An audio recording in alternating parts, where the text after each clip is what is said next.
You know what I want? I want to talk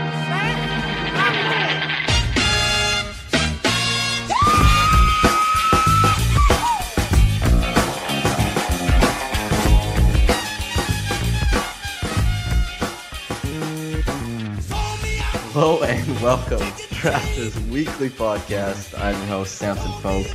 One day after the Raptors booked their ticket, punched their ticket to the NBA Finals, today I'm joined by the only guest that could ever have this conversation with me, with this low of stakes and this many jokes that I'm sure are to come. Katie Heindl of the Basketball Feelings Podcast. Jesus, not podcast.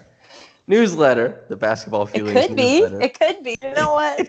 It could be a podcast, sure. And she's written for Yahoo, The Athletic, tons of places, and she's great. Katie, how are you doing? I'm good, and I want to say that, maybe Basketball Feelings could be a podcast because the sky's the limit now that we know what the Raptors have achieved and how it inspires the rest of us. Yeah, I totally agree with that. I require 0.02% of the royalties for spurring this on, as if having a podcast is at all unique, and I gave this idea to you, but this is the way it works out now. Okay. We'll see. We'll see what kind of contract paperwork we can draw up. I'm doing very capable. Good. I feel as we were chatting about a little bit before we recorded, I'm feeling very sleepy, like I feel most of the city is today. But it's a nice euphoric feeling. Okay. That's great. First of all, I'm very happy for you. The first thing I want to talk about is let's quell some suspicions, some excited people talking about Kawhi Leonard's sister. I'm sure you've heard the news. Are you aware of the video that was trending last night? I feel like that's a great place to start. I want this podcast to be hot takey. So let's go for it. What are your thoughts on that? Wasn't it debunked already? Yeah, but I want to know your thoughts regardless. I think it's an interesting little piece. Our man Anthony Doyle debunked it, did he not? I think he did. My guy. All of our guys. Yeah, all of our guy. I don't know. I didn't really I saw it going around, but I really put I very tertiary was I don't really want to see this right now. Last night, the only thing I wanted to see were videos of players, what they were doing after, and then what things people were climbing on downtown. Yeah, I was low-key kind of upset that the comment section under the reaction podcast was just people discussing that video after a guy posted the video in there. I was like, hey, this is not what this is for. Take it elsewhere. Oh, yeah. Hijacked that thread on you. Damn. Yeah. The 4 comments that go under the reaction podcast that I read, dissect every word. I will say this as far as a take on it. I know that, people have slip-ups on social media, and it certainly allows us to record and put those things on the internet forever. But I will say that Kawhi's entire family that we know of or have been introduced to strikes me as very intelligent and business-savvy people, and I don't think they would do anything to get in the way of what Kawhi decides, whatever that is, and then anything to make him look bad. Yeah. I think that is probably the most troubling thing is that people debunked it because it wasn't Uncle Dennis. It's Kawhi has his own agency, and I don't mean a business. He's the guy who makes decisions for himself. The whole thing about Uncle Dennis overriding everything and taking him he's a child, saying Kawhi, you're leaving San Antonio, is a bit ridiculous. Kawhi is the most capable man that has ever lived in Toronto, apparently, and he can make his own decisions. And he could draw up a contract if he wanted to. I'm sure he could. I tell you what. But yeah, I thought it was interesting. But what did you think about her recording at the same angle as Kawhi did when he said, "About to chop y'all up, karate style." Karate style. How many times did I watch that video? That's its own podcast to talk about. I, I feel like that's a very comfortable angle. You know, it's like it's a bit flattering because it's slightly higher than your face, as we all know. That's the most flattering angle to take a selfie from, to record anything from. But it must just run in the family. The comfortable angle for the Leonards. I think for me, the most comfortable angle is slightly below the face. That way, the skin that hangs just below my chin is in there, and so any type of jawline, the potential for has been erased. I think that's a great way to take pictures. Now, like I'm just picturing you as a frog. I am a frog, 100%. That's the best angle for frogs to take photos. Yeah, it's me. Hit me, frog. Hey guy, hit me, frog. Okay, But this is definitely alienating the I'll base. just say, yeah. Let's come back for the base. Like another thing is, I can't believe that people were so like quick to ruin their own joy. Yeah, Like, give yourself a bit of a breather. Just take one night off from your like what Kawhi's gonna do conspiracy theories and just enjoy yourself. that was one of the articles I wrote for this series was that, the Raptors fans had embraced the Jungian shadow, and I'm sure you know who Carl Jung is. And, and that No. it was just it was a funny little piece I did. But I felt like it bore fruit because like this one little thing came and everybody's like, the world is over. We're on the brink of like the NBA finals. Everyone's like, but what will we do next year? And that's we're going to the NBA finals this year, so that's good. And that'll be Yeah, fun. that's something. That's something to think about.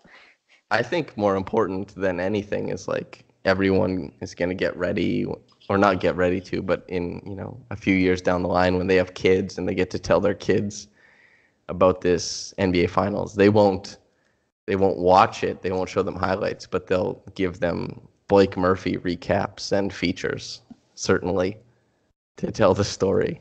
And that's what we all should be looking forward to is the features that Blake gets to write about the finals. I mean, no offense to Blake, but I think we'll probably still be watching some highlights too. I just wanted you to riff off of that with a joke or two at Blake's Why? expense. I'm not gonna. No, I'm happy for Blake. I'm happy for Blake and Will and like a lot of other dudes who. This is like a very earnest time. I feel like in Raptors writers, or like Raptors personality people's lives, and I think it's like warranted that everybody is saying such nice things about everybody because it's been a long fucking season, and everybody's been working really hard, and it's paying off for a lot of people. And I think it's really cool and special that not only, well, this is just crazier that when you think about the NBA Finals coming to Canada, and I was wondering separately how many writers are not going to be able to come because they did not anticipate this and they did not update their passports. But also to think about Blake and Will going to Oracle and covering the game there. I think that's super cool. Yeah, well, I'm not sure if it seems to me, and this could just be the echo chamber thing, but it seems to me that Toronto, the Raptors in particular, have a wealth of writing talent. I don't know. Mm-hmm. Maybe you've read more than I have from other fan bases in recent years. Like, what do you think? I think we're like quite active on the internet. Maybe to the chagrin of a lot of people. No, I think there's there's some phenomenal writers here. But that's like, you could talk about that with like any microcosm of like the arts in Canada. It's going to be in Toronto, or a lot of it's going to be here. And a lot of it's like underrepresented, and like really slept on. So I feel like this is a great time to showcase ourselves. And I don't know, it's not like there's any shortage of people writing things about the Warriors. So if we can detract from that a little bit, I feel like that's pretty good for us. Yeah.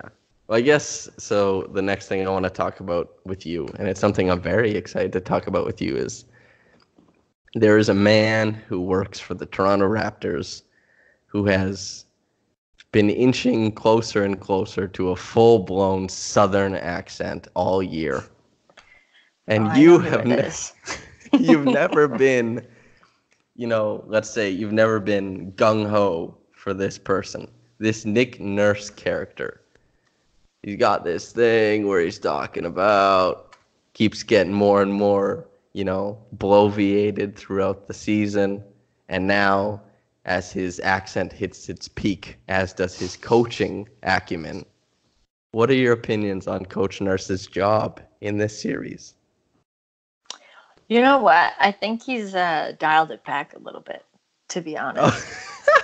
The accent, anyway. I'm talking just about the accent for now.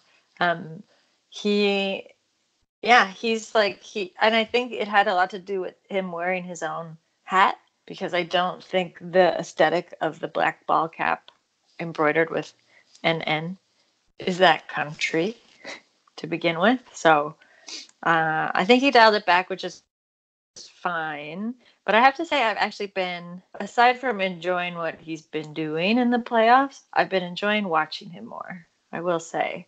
There was a moment last night on one of the broadcasts where they showed Nick Nurse in a replay, but in slow motion, and he was mouthing, "God damn it," but it took like a full 20 seconds. And I really felt like I empathize with that a lot. I felt that way many times. Yeah, that game was definitely something, but more so than... No, not just the game, just the words, slow motion mouthing. God damn it. Yeah, that's a lot of syllables to get through, especially in slow motion. I guess, yeah. So when I was asking not, you... that's why it's, no. I feel, Samson, you're really trying to set me up to say a lot of soundbite type things this podcast so far. Oh, no, here's what I want, okay? Okay. To share that joke about Nick Nurse's comment or his accent with you, because it was your original take. But I also wanted you to talk about how he's done coaching. I do appreciate the hat commentary. It's very good. But how do you feel about how he did coaching? Were you happy with his adjustments, his lineup decisions? Yeah, I think he really came farther in this series than he did in the last two combined, I'd say. I think because there was quite a few, everything in this series was accelerated, right? Like I think with the last two matchups, there was time to take things away, work on them, and sort of like recalibrate. Whereas the Bucks aren't a team that you can do that with and be successful. Like, they are pretty relentless. They don't really give up easily. And I think the nature of this series was that everything was difficult. Everything was close. There's like no such thing as a blowout win with these guys. So I think the coaching and the adjustments are like, it's like a minutia versus with some of the other games that we've seen in the series before.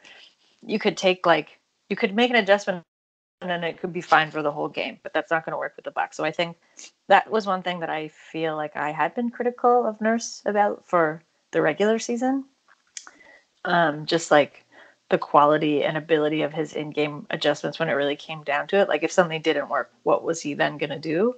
And not really, like, we've seen him like hem and haw over things, which is what I didn't like. But I have to say, I didn't really see him doing that in this series at all, which was it made me feel extremely confident in him.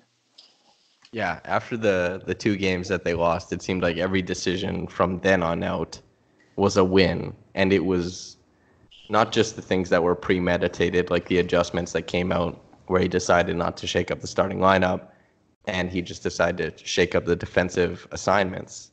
But all the decisions from giving Danny Green the hook in Game 6, things of that nature, a lot of it was decisive, quick, and it generally, all of it ended up paying dividends. It was really nice to see, because for a lot of the playoffs, myself, yourself, a lot of people were clamoring for him to do things that did end up, having positive outcomes for the Raptors, but it seemed like he was late to that decision. So him getting on things early and reaching back into things that, maybe the general fan wouldn't do.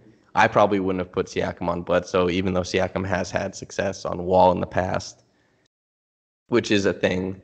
But going to that, I like it a lot. And I guess talking about that, Nurse, I thought he did a good job. You were happy with his progressions to this point. What do you think going into the next series? Do you think that there's a big coaching gap between Kerr and Nurse?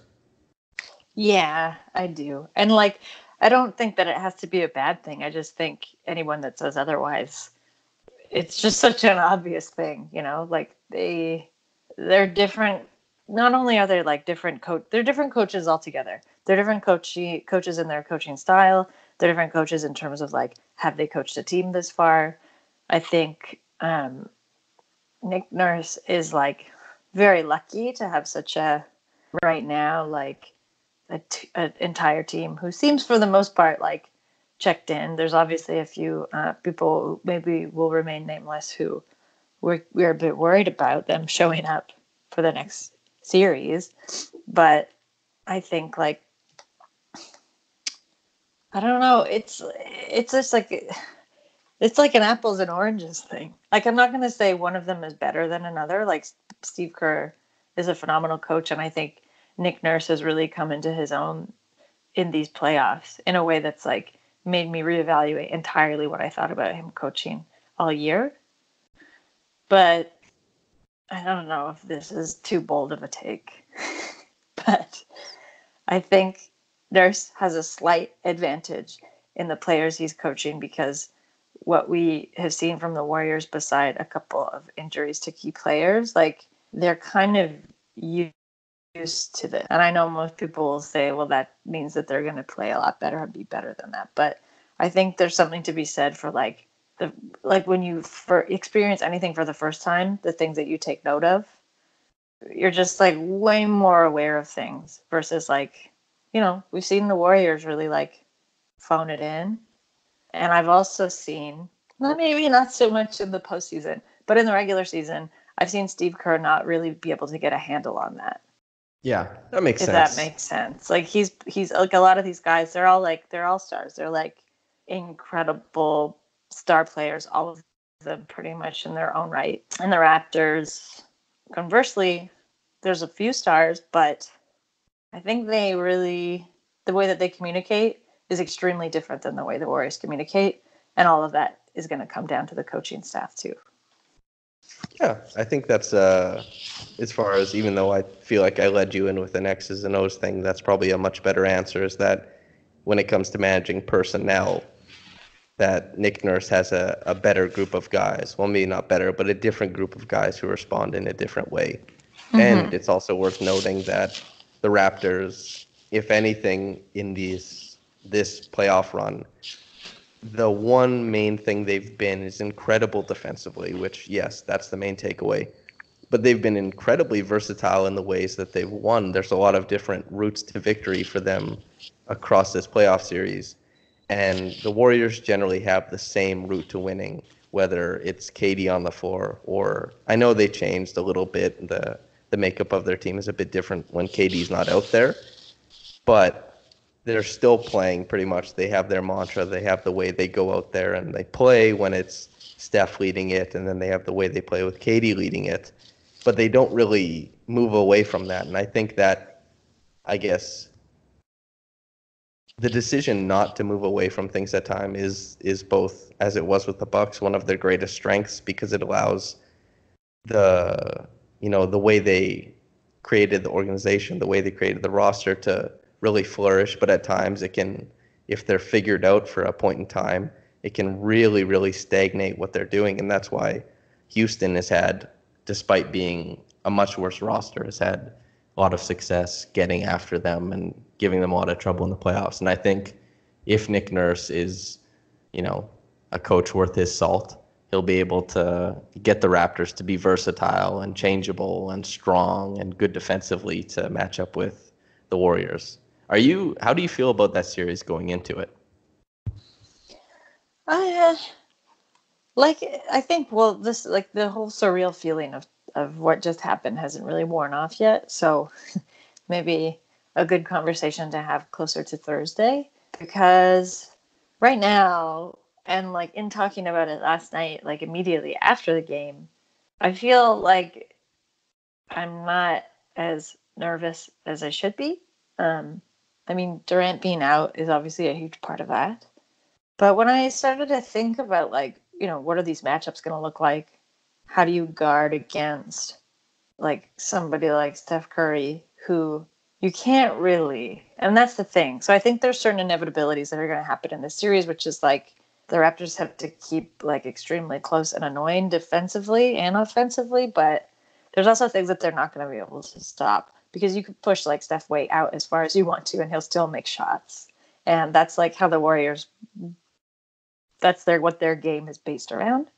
And they have like other guys who can shoot, not just him, too, from that far out. So I think it's going to be a real test for the Raptors to not get so hung up on that, and to realize like there's going to be a lot of ebb and flow in this series in terms of like runs and what they look like, and how I think quickly they're going to turn, just given like probably the volume of the 3-point game versus the last few series, Yeah, I think probably the best thing that could happen is that if Fred VanVleet kept hitting 82% of his threes and Matt Moore kept tweeting through it for a full series, that would be very, very funny. But that's like you talked about, is there's a lot of ebb and flow, as there was in the Bucks series. And the Raptors, I said that their defense was the main feature of their team, but maybe secondary to that was, yes, the versatility, but also the strength of will.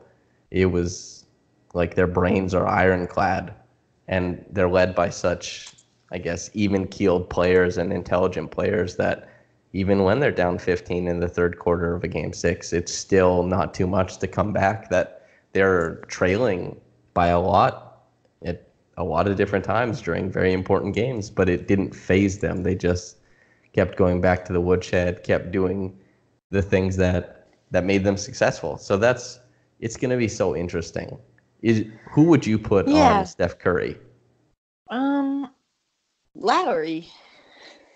Okay. And then Fred, I think. Like, I think I'd go Siakam, Fred. All right. Then Lowry. I want to see Thompson. Yeah, I feel like Lowry, in the way he's been playing, is kind of wasted on both of those guys, because I don't know. Just like, I don't know that he's going to have to, again, like, it's going to be a weird series, because I don't think he's going to have to be making as many of these like diving, scrambling moves with this team as he was with most of the Bucks, just because, I don't know, they play such a different, almost lazy style of basketball, and that might be weird for his energy, Yeah, I think, but there is like, especially on offense, when the other team's defense is lazy, that is where Kyle Lowry really goes to town, because when he gets to walk into the lane after coming down off like a high screen, it seems like the whole world is in front of him. Like the decisions he makes, and especially how he creates angles for like rim runners, or if Serge is popping, things like that. On offense, I think it'll be very freeing to go from Eric Bledsoe, first team All-NBA defense, to Steph Curry. I think even though Steph Curry is not a bad defender, I still think it'll be interesting to see how Kyle Lowry responds, because there's all the potential in the world for him to do very well in that matchup. But I guess I said Klay Thompson for him to defend, because I really, really liked the job that he did on Chris Middleton. And when Klay Thompson is, in the corner, the same way that Middleton camps out in the corner, Lowry being at the back end of the defense and like helping communicate and negotiate the space they allow seems important. And I'm not there with the team, so I don't know if that's actually something that's very important. So I'm just saying seems important. But also, there's no problem with just going traditional and sticking, Lowry on Curry. But I thought maybe you put Siakam on Curry, then Kawhi on Draymond, and anytime they try and run that pick and roll, you just switch it and then it's like a nightmare for those two. This is wishful thinking. Well, I think the nice thing about this series is, we're probably going to see both. Like, we're going to see both rotations, and we're going to see what works on one night, and then maybe like not on another, and then maybe does again miraculously, because I think things are going to have to be very changeable. I mean, to go back to what you said, it's funny when you say, like, we're looking at a team who can be down by 15 and not be discouraged. And like a year ago, we would both be like, what team is that? Like, you can't be talking about the Raptors. So I think there's a reason to think why probably most Raptors fans are feeling more confident than outwardly people might expect them to when going into this matchup, just because like we know what's happened to this team this past season. We've seen them put this kind of work in, and we've seen them evolve and become an entirely different team than we've ever seen before. And I think a lot of people, unfortunately, still look to past playoff performances or just think of the Warriors as this like unmovable barrier when neither of those things are true anymore. Yeah, it's well also another team that you would have been able to say last year that they're down 15 and they're not worried would have been the Warriors. It's an interesting juxtaposition that the Raptors are moving into that, and the Warriors they've been kind of in flux throughout the year. And I guess that happens when you've had so much success and what seems like it's been attained kind of easily. So how do you, like, as far as on the team level, do they have qualms with that? Like, how are they responding? Because I think you would hear any NBA player talk about it if they were asked about it, that the first championship means usually the most if they haven't won a finals MVP or anything, because it's finally reaching the mountaintop. But if you're going there every year, you're just like, well, I walk this mountain every day. It's just a mountain now. It's not anything crazy. That type of thing. I'm so interested because I think as writers too, there's just, and it feels lucky as Raptors writers to get to do this because we've never been out of the East, and it seemed like we were facing the same teams over and over. In the East, it was the Cavs, even playing the Bucks again. What drove the Bucks when the Raptors beat them in 6 with DeMar DeRozan? It was still Giannis. It was still Chris Middleton. They were still the main cogs pushing that team. They still went through Giannis on offense. Middleton still tried to run the corner offense, that type of thing. And the Raptors, they obviously beat a better version of the Bucks and were a better version themselves. But it just seemed like we were running into the same old thing, same old thing. As far as this series, looking at Marc Gasol, who wasn't even on the Raptors when they played the 2 games against the Warriors this year, it's kind of like, what the hell is going to happen? Because we've been watching Cavs Warriors for so long, and I'm very happy saying this. I have a dumb smile across my face, but the Raptors are apparently the heir apparent in the Eastern Conference. They're the ones who get to go against the Warriors, and maybe, just maybe, evoke the Pistons and take out this, I guess, what's the word for 10 years? The 2010s version of the early 2000s Lakers. Like, they can try and end an era. It's so interesting to me. There's so much going on.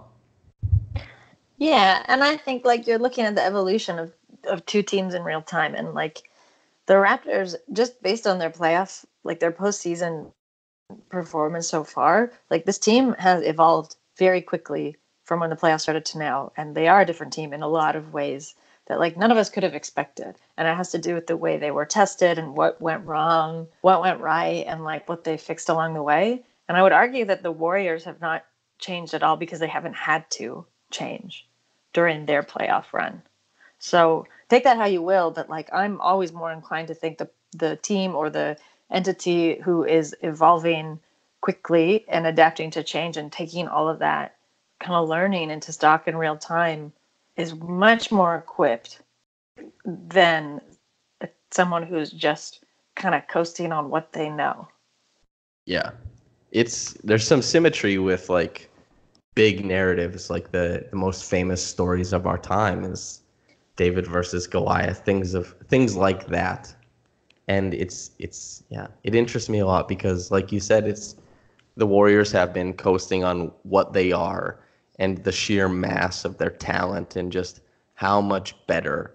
And the the level of their ceiling is absolutely immense. The things they're able to do on the court, sometimes they make basketball look like poetry, and then when it gets grimy, it gets gross, they just throw Kevin Durant out there, who is a historically great bucket getter when the games are grimy and gross, and it just seems like there's no way to game plan because Kevin Durant, if things get tough, he'll just go give 50, 40, 90, and it's a non-negotiable 50, 40, 90. Whereas the Raptors, there's this constantly changing and melding and transforming version of themselves, and they're just trying so hard to get to the mountaintop. And when they get up there, just who knows what's going to happen. I have to ask you, when you said that Marc Gasol's belly was full, or that he looked full, did you mean full of defensive acumen and gumption? Is that what you meant? No, and we've talked about this before. And I said, and there seems to be a lot of confusion around this, so I'm happy to put it right once and for all. When I said earlier in the season that Marc Gasol always looks full, like he's just had a gigantic paella, I don't mean it to be particular to any part of his body, and I certainly didn't mean it in his in a defensive or performance way. To me, it was because it took away from his performance because he looked slow and labored and just not. He looked sleepy because he just ate a gigantic bowl of paella. And he needs a siesta. That's what I meant when I said he looks full. I guess I want to talk about the Gasol JV thing happened. You like JV a lot. I did too. You weren't as high on Gasol as some of us. And Gasol, for how much praise he's received, he hasn't done everything perfectly. Far from it. His defense was definitely good, but there were problems he caused on offense.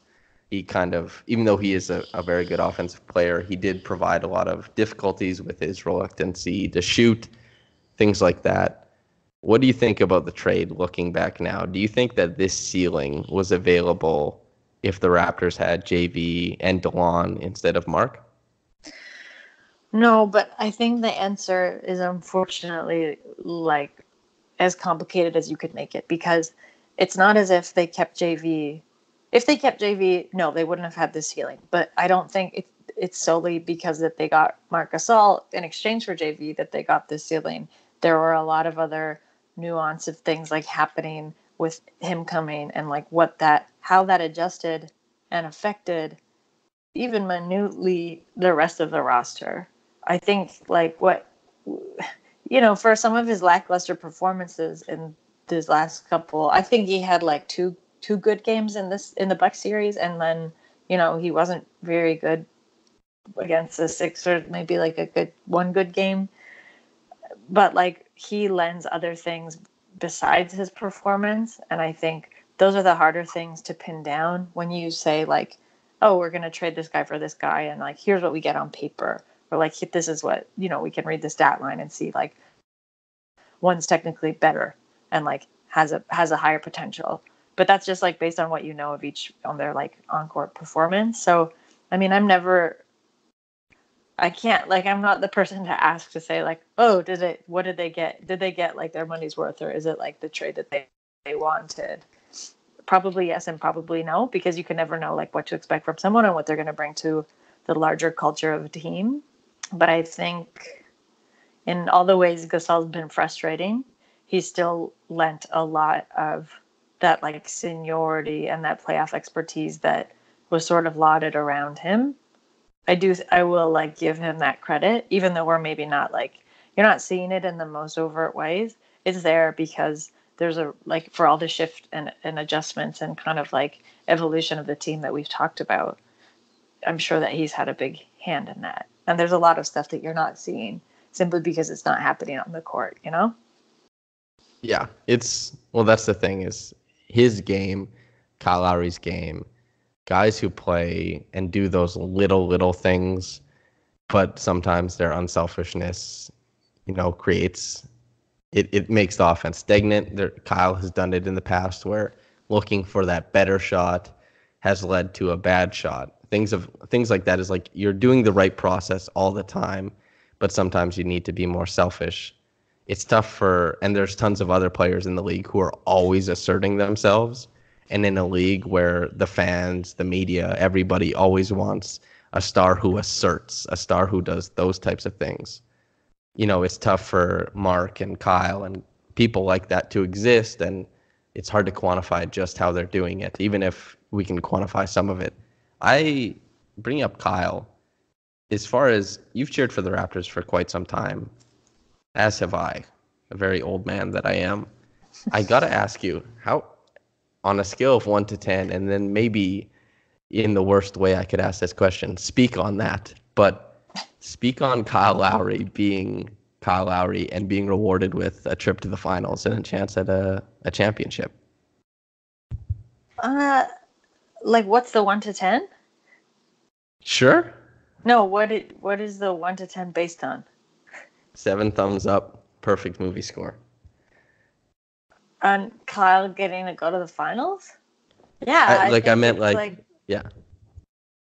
I'm not 100% sure of your question, but I'm happy to extrapolate. It's a two-parter. It's a two-parter. Okay. It's like scale of 1 to 10, how you feeling?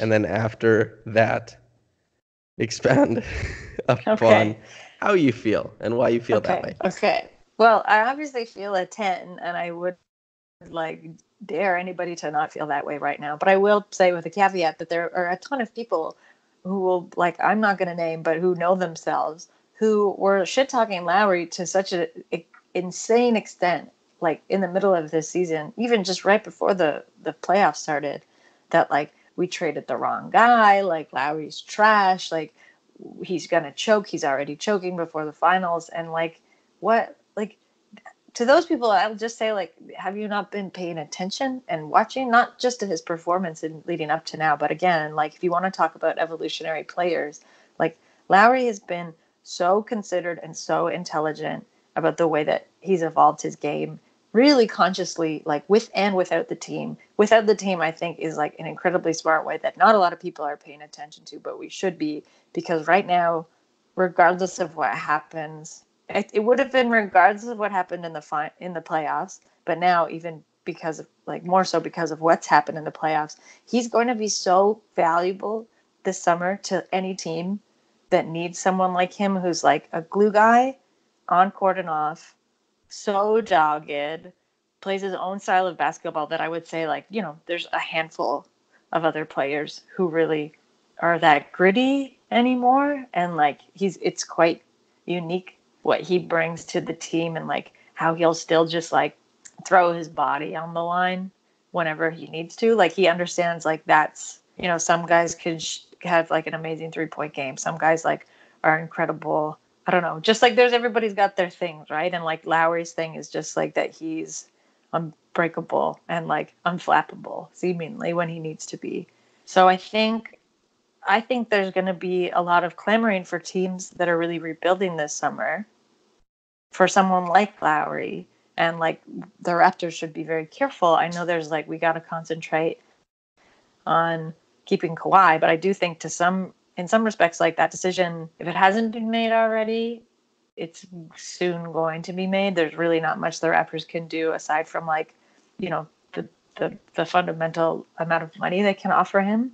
But I think that decision, however you want to look at it, has probably been made. Whereas the Lowry one has probably not been made. And I don't think you can lose him right now. You could, and the whole team could look totally different next year if him and Kawhi both go. But I don't think that's it's just a smaller story that should be larger that I don't think a lot of people are thinking or talking about. But all of that said, I don't think there's anybody who deserves to go to the finals more than Lowry. Yeah, I think I wouldn't even say that on the Raptors. I say across the whole league. I think maybe I'd give Chris Paul. Chris Paul probably deserves the finals more than Kyle Lowry. Oh my God. That's What? maybe the worst thing I've ever heard you say. I must say great things that Chris Paul is so good at basketball. But so is Kyle Lowry, and I would say the way what Lowry lends to a team, like I don't, I like watching Chris Paul play basketball, but I don't think he's a particularly good teammate. And I don't think that's a secret. And I just think like Lowry is the whole package. And again, it is such a rare to have like a chemistry player as well as like an extremely all-star caliber talented player on your team. And I also just think like the narrative of Lowry is just way more enticing to me than the narrative of Chris Paul and like the amount of defeat that Lowry has had. Sometimes at his own hands, which I think he'd be the first one to acknowledge, you know? He's not going to say like, oh, it wasn't me that choked in XYZ games in past playoff performances. I think he would say like, yeah, I definitely did that. But he's like exercised all of those demons. And now look where he is. I guess, could you imagine if the Raptors went up 3-2 against the Warriors and Kyle Lowry got injured in Game 5 and then he didn't get to play Games 6 and 7 and the Raptors lost, but his play was one of the chief reasons that the Raptors were ahead? Wouldn't that be just terrible? That'd be like the worst thing ever. Why are you doing this? Well, no, because I don't know why you like Chris Paul, the teammate thing, whatever, but Chris Paul is like objectively a top 5 point guard of all time. And the thing about Kyle Lowry, that makes his narrative better. Yes, his narrative better. And I love Kyle Lowry. I've written about Kyle Lowry. I talk glowingly about him. But the thing is that he has failed. But Chris Paul just really was getting knocked out by teams that were becoming dynasties or his teammates were absolutely garbage. And his stats never faltered. His play never faltered. Like, he was never, ever the reason. And, like, the same way that Kyle Lowry plays this incredible brand of gamesmanship, hustle, heart, and just little things building on top of everything, and then skill, talent, and intelligence stacking on top of that, then, you know, creates this version of a player who's so cerebral and terrific like Kyle Lowry is. I feel like Chris Paul does like the same things. And maybe I'm a villain for liking Chris Paul, who I guess it seems like you view him as a villain, but I think No, I love both Kyle Lowry and Chris Paul. I don't think he's a villain, but it's interesting to me because kind of the things that you're saying have like stood in Chris Paul's way are more indicative of the league and like league trends than anything that Chris Paul has done to like set himself up. And like that obviously that does suck. Like we've seen that happened to the Raptors. This was the first year when LeBron left the East and like you didn't have that in the way. I think Chris Paul like did everything he could do, even by setting himself up by like deciding to go to Houston. Like that's a team. If there was a team in the West that could make a run at Golden State, like that's a team that, you know, if you want to talk about like going up the mountain again and again, like the Rockets are like, that's like they're Sisyphean like to the Warriors, but like so the Warriors are like taking a nice stroll up the mountain, but the Rockets are like almost getting there every single year, and then they're getting knocked back down again. So that sucks, and I don't think like to me that's not like that has nothing to do with Chris Paul, but it really sucks for him. I just think there's something to be said for, I don't know. I guess like this is probably it for me personally. I'm always going to root for the underdog, and I think Lowry is just the more enticing player for that. And then personally, the way that I feel like I've watched him evolve and like what we've gotten to see as fans, and then like as a writer, how I've been able to like write about him and cover him, and just like the amount of maturity he's gained with this team, and then everything he brings to it anew every year is a lot different than what I've seen Chris Paul do to any team he's played on. But I mean, I can acknowledge that I'm just like much closer to Lowry to be able to see those things. Well, I think I would love if both of them made the finals. It is more intriguing because Lowry's the 24th pick in the draft and Paul was the 4th or 5th. I can't remember which one exactly. And that Paul started operating at his ceiling a lot earlier, and maybe it does harken back to that coasting on what you know, even though I don't think Paul is that type of player. And then Lowry has been building himself unbelievably with so much consistency every year in and year out, even though that was kind of what DeMar was famous for. Kyle's been doing it too, just without that much credit. And he's been better than DeMar, but having some of that siphoned off, some of the credit siphoned off to DeMar anyway. Definitely from a narrative perspective, I agree that Kyle, there's been so many, I guess, valleys to his career, only to plateau so many times that finally he gets, a mountain instead of a valley is kind of a beautiful thing. Well, not kind of, it's definitely a beautiful thing. But I didn't expect the Chris Paul conversation to come. I really like Chris Paul. I like Kyle Lowry better, a good deal better. Yeah, I can tell. Jeez. But I also will say a guy I would rather see in the finals than Chris Paul is probably John Wall. You would like John Wall in the finals more than Chris Paul? Yes. Wow, that's crazy to me. That's nuts. John Wall's trash. No, I'm just kidding. He's not trash. He's very good. John Wall, if not for injuries, when he was just like tearing open the transition, he was crazy for so long. It sucks that he hurt his feet. But John Wall, anyway. get well soon. Yeah. It would be much more fun if he returned to form. That would be a lot of fun. I think for the listeners listening right now, you're about to hear an ad read, and then Katie and I will be back for Twitter questions. So enjoy that.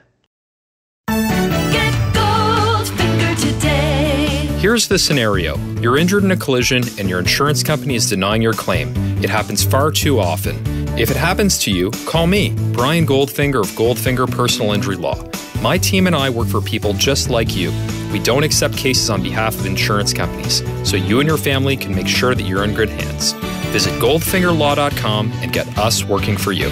Get Goldfinger today. Welcome back to the Raptors Weekly Podcast. Still joining me, Katie Heindl of the Basketball Feelings newsletter, of Yahoo, The Athletic, I think Real GM, other types of fame, writing there. Still doing lots of great writing. But now, here to answer Twitter questions that you guys have posed. Robert A. Senta, at Rob Senta, says, does Alfonso McKinney get a ring regardless of the outcome of the series? I don't think he was on the roster at the start of the year. No, he was like a real quick in and out. And I, unfortunately, as much as I have a soft spot for that guy, no. Sorry. I don't think he'll get a ring. I do think that Malcolm Miller has the potential to end up like Alfonso McKinney, though. I think that Malcolm Miller will sign on a team, and I think he'll be surprisingly good at defense and making three-pointers. If that Alfonso makes you McKinney feel will any get better. a couple hugs. Yeah. And some warm wishes and reunions. And that's like a ring for everybody. This one I want to ask you. So this one is RG at WRDRG says, if we win the finals, how crazy is it that Kawhi would have his hand in closing the final books of two generational super teams, Miami and the Warriors? Pun intended. It is crazy. Absolutely, it's crazy. Especially when you think that, like, all we've ever, not ever, but for the past, like, 5 years, the conversation is around, like, what's the kryptonite to the super team? And, like, is it going to be something that goes away on its own, naturally through the evolution of the NBA and what that's going to look like and how things have been changing? Or is it that we need to wait for one chosen player to come forward and be the one to deliver us that? So, yeah. It's like a crazy opportunity for Kawhi. It's like, I don't know who else has ever done that in their career. And it's a great pun. Yeah. I'm so excited to see how he matches up and how he does in the series. Because, like, when he had his claw in taking out the Miami Heat, there was this real, like, he was an absolute menace on the floor. You could see it on LeBron's face that when he had to go against Kawhi as opposed to other players, he was dejected a little bit because he's like, damn, this guy again. Because Kawhi is this unbelievable defender, and he'll completely mitigate everything you do well. And the potential he has to do that against the Warriors, and then taking into account that Zaza stepped under him and caused this whole chain of events of his body breaking down and him having to take a year and a half away from basketball is like really crazy. And it's what a way to bookend this chapter of the Raptors would be with this introduction of Kawhi would be something else. What's crazier to think is what if Kawhi orchestrated this entirely as an extremely complicated and risky revenge plot against Zaza and his legacy? Feels like too much for Zaza. I don't know. I sometimes feel like I would do that to Zaza. Zaza has an unbelievable amount of support. He almost got voted into the All-Star game the one year. How crazy is that? Which is bizarre to me, but whatever. Yeah. He looks like he should be in John Wick with Boban. They should be an assassin duo. They should be, actually. Yeah, absolutely. I saw that movie. It was very good. Boban was very fun. Good for Boban. I hope he just gets right back into Hollywood. Yeah. I hope he gets like Andre the Giant type roles. I hope Boban ends up in whatever the equivalent of the Princess Bride of this 10 years is. That would be incredible. I want him, he can have some of those roles, but I'd love him to have some also serious roles. And roles he's chosen for himself, not just because of his size. Yeah, that's a nice thought too. His name was Ernest in John Wick. Interesting which choice. Fits his whole thing. I think Ernest is good. Now I'm just thinking about the Princess Bride. I'm getting kind of sidetracked. So, it's such a good movie. At the Jedi, which is a 3 instead of an E. I love Star Wars, so very good for being a Jedi. Does anyone know when Masai's contract expires with the Raptors? I'm not sure. He signed a 5-year contract when? Yeah. He signed a 5-year contract, I think, in 2013, but then he also signed an extension, I think, in 2016. Okay. I'm looking it up. I don't know how long the extension was for. I realized as I looked at this question a little bit in advance of the pod. Great preparation. Thank you for doing that. I appreciate it so much. Of course. You know what's a weird thing? It's Bobby Webster, right? That's the right-hand man. Yes. I saw like a couple tweets that were just throughout the year that people were saying like this isn't actually Masai's building. Like Bobby Webster is the one who's actually made all the decisions, which I thought was an absolute galaxy brain take because it's like, how could you possibly know that? Like, where's this coming from? Have you heard anything like that? No, and I don't really believe it. Yeah, neither do I. I just It's thought a real it was so interesting. Bobby Stan. Yeah. Bobby seems good at his job. Any right-hand man to Masai is probably good. I can't find when his contract ends. It might be this year. You stumped us. Yeah, the Jedi doing a Jedi mind trick. How Classic. apropos. Yeah. Better pun than the hand in closing the chapter type of thing. JAmph at J_Prakya. Have you heard anything about Nick Nurse coaching Team Canada, or is that just a rumor for now? Would be one of the few hires that would be worth the strange hiring process they took. More Nick Nurse conversation on the Katie Heindl Basketball Games podcast. I am very excited. I saw Blake comment about this, which I think means that it's somewhat real. I don't think Blake comments on garbage. Yeah, I don't think so. But I also don't think anyone knows anything more than that. But from what I understand, the source is not like a freewheeling. It's not like a Bobby Webster take. So I think it's a bit more grounded in reality and maybe some facts that we don't know yet. But yeah, I don't know. I feel like that's fitting for sure for like a Southern gentleman to coach Team Canada. Why not? Well, you're Canadian, as am I. But for the purpose of this question, you're Canadian. How do you feel about him coaching your I guess, Canada's national team. It's fine. I don't know. I don't really get there aren't a lot of options, so I feel like I'm not going to get too hung up on that. Who is it? It's been Jay Triano. Leo Routens. Leo Routens coached the Canadian basketball team, didn't he, for a time?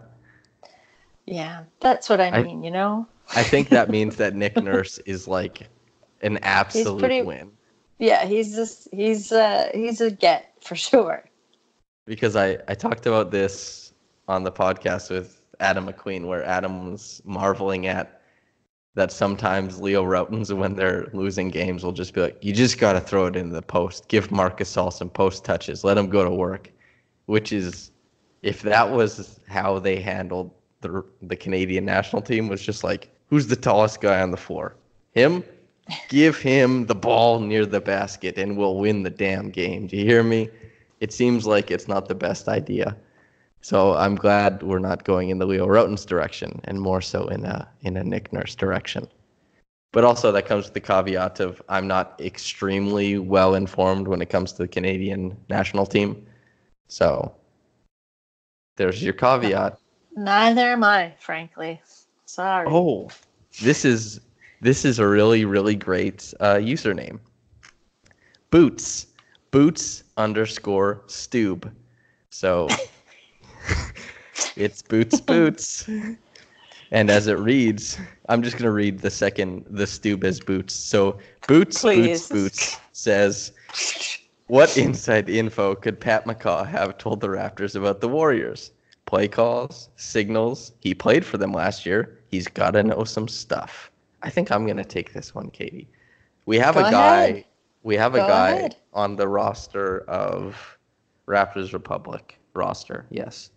His name is Coop, and he breaks down the Raptors offense, and he's actually able to do the offenses of other teams and defenses of other teams, and he does it pretty quickly, and he compiles all the stuff because he has a wonderful, big basketball brain.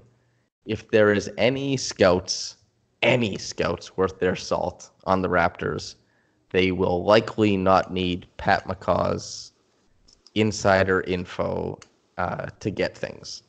There shouldn't be anything that the Warriors have done this year that should have gone unnoticed by the Raptors. That's my opinion on that. But if Pat McCaw wants to suggest something, then yes, of course.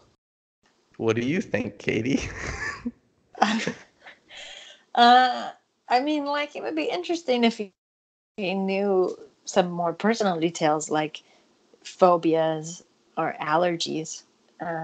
But otherwise, I mean, I hope there's not a lot of insight that he's giving that, to your point, the coaching staff, that's their whole job, haven't picked up on throughout the season. I have a hypothetical for you. Yes. If it turns out that Steph Curry is scared of spiders, you brought up phobias. He has arachnophobia. Great. Is it a win for whoever his primary defender is to tattoo a spider on their hand so that when they face guard him, it freaks him out? Yeah, but they don't need to do the real tattoo. They've got temp tattoos that could do that. So is that a win Halloween, a Halloween style temp tattoo? Yeah, do it. What do you think is the scariest spider? What type of spider would you put on your hand if you wanted to scare somebody who is an arachnophobe? I mean, a sticker or a temporary or even a real tattoo, I would venture, wouldn't be as scary as a real spider. But have you seen the huntsman spider? I have seen the huntsman spider, yes. That's a pretty fucking scary spider. And I think probably runner-up to the camel spider. The camel spider. I remember when I was young, I used to Google pictures of the camel spider, and I'd see pictures of it next to a boot, and then I'd be like, oh man, I'm really lucky that they're not where I live, because if they were where I lived, I would die. It was insight. I still think that. So. Yeah, they're very terrifying. I was playing basketball here, and me and my friends were playing basketball, and suddenly this massive locust came onto the court. And I got to tell you, after looking it up, I saw one of the largest locusts in history. It was like the length of a goddamn hot dog. I have a picture of it. It was huge. It was so gross and massive. I couldn't believe what I was seeing. Sometimes like big beetles will come onto the court, and there's I think it's like some sort of widow moth that's here as well. That's quite large.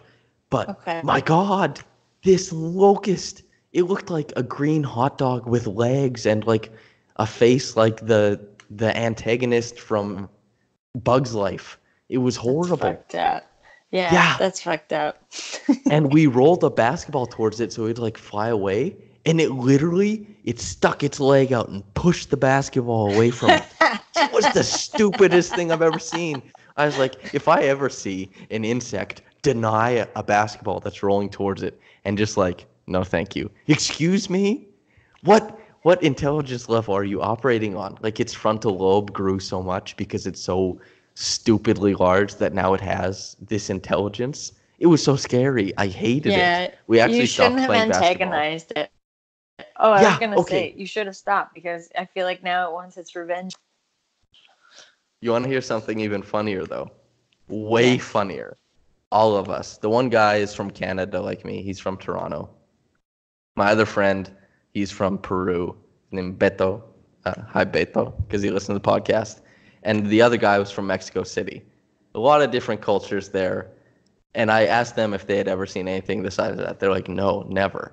This little girl with a scooter came scooting along, and she damn near stepped on it.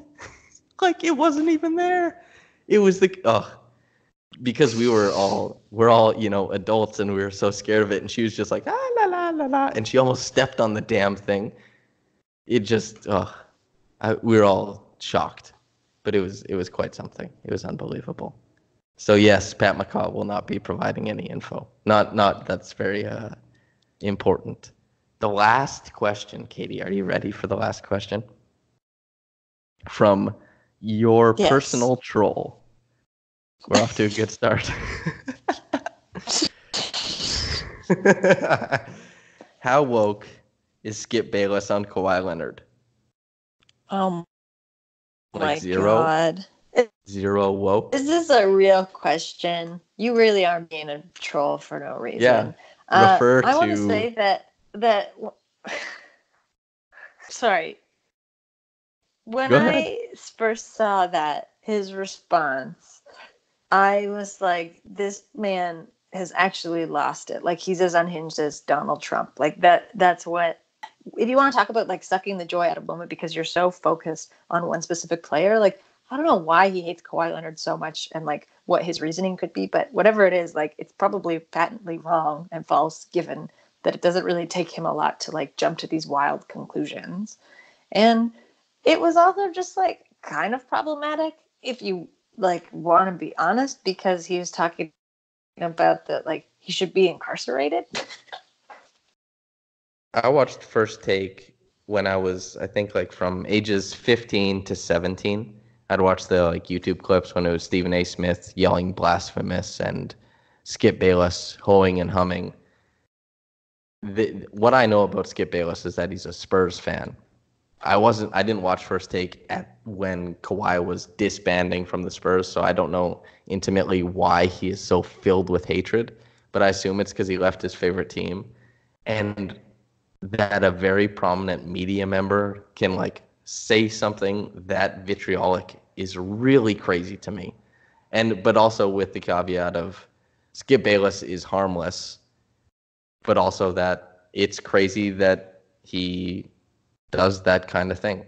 I couldn't believe that was written. And yeah, sucking the joy out of a moment is completely right. I couldn't believe that he would say that. It was so strong. Yeah, it was extremely strong and like ultimately just made him look stupid and sad. And like I think CJ McCollum had a real perfect and kind of gentle response to just be like, give it a rest, get some sleep, Get the hate CJ out of your McCollum heart. is perfect and gentle, I think. Yeah, yeah. So no, I don't think that's a smart or good or like necessary take. And I think Skip Bayless has really got to reevaluate his priorities. I think he's just looking at the engagement and he's probably happy with it. That's the thing is those guys, they forget what they say like 6 seconds after they say it. That's why there's videos online of them arguing with themselves about the same topic. It's terrific.